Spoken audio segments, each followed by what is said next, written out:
We're going to begin with the nuclear talks that are going on here in Washington. We're joined by Chris Ford. He's a senior fellow at the Hudson Institute, former U.S. Special Representative for Nuclear Non-Proliferation, Bush administration appointee at the State Department as well. But I want to begin, if I may, asking you, we heard Secretary Clinton and Secretary Gates over the weekend talk about this. They were on all the Sunday shows.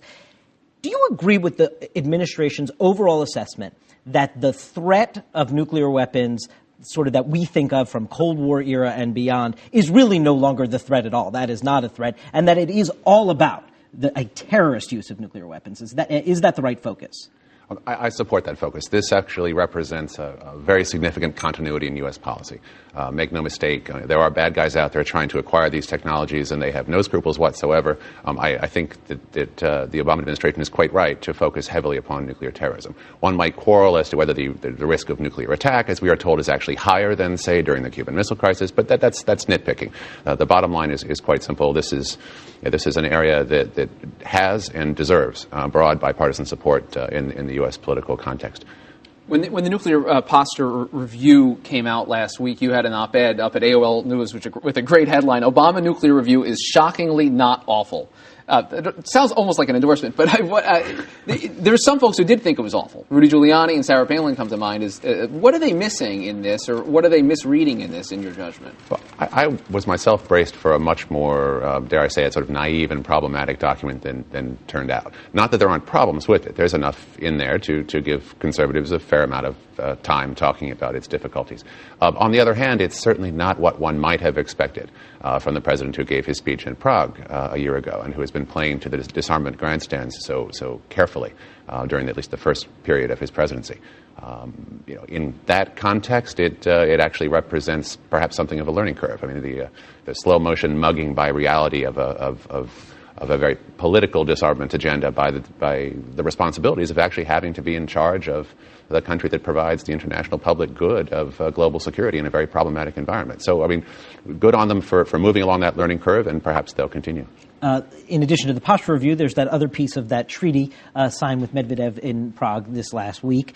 I'd love to get your take on that treaty. And you were just talking about how there's bipartisan support. But as I mentioned at the top, Joe Lieberman is saying, who's one of the votes they would certainly count on as they try to get to 67. He's saying he may not see ratification in the Senate. Well, there's bipartisan support for working very hard to prevent nuclear terrorism. Right. That's not necessarily the same thing as being bipartisan support for any particular strategic arms control treaty.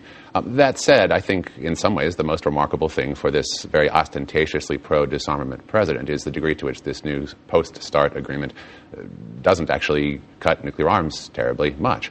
That's not necessarily a bad thing. By about thing. a third for each nation. Oh, right? The third is actually a red herring. The number of deployed warheads is going to be down by about a third from the upper limit set by the Moscow Treaty. It's only about 9% from the lower limit set by the Moscow Treaty. So depending upon where we are right now, which is classified, this could be a very small reduction indeed. And there's some games with counting rules that also make it somewhat unclear whether there'll be any reductions at all. The more significant and clearer reductions, given that ambiguity, have to do with delivery systems. But even then, it's not dramatic. There's an overall cap of 800 for each side, of which 700 can be deployed.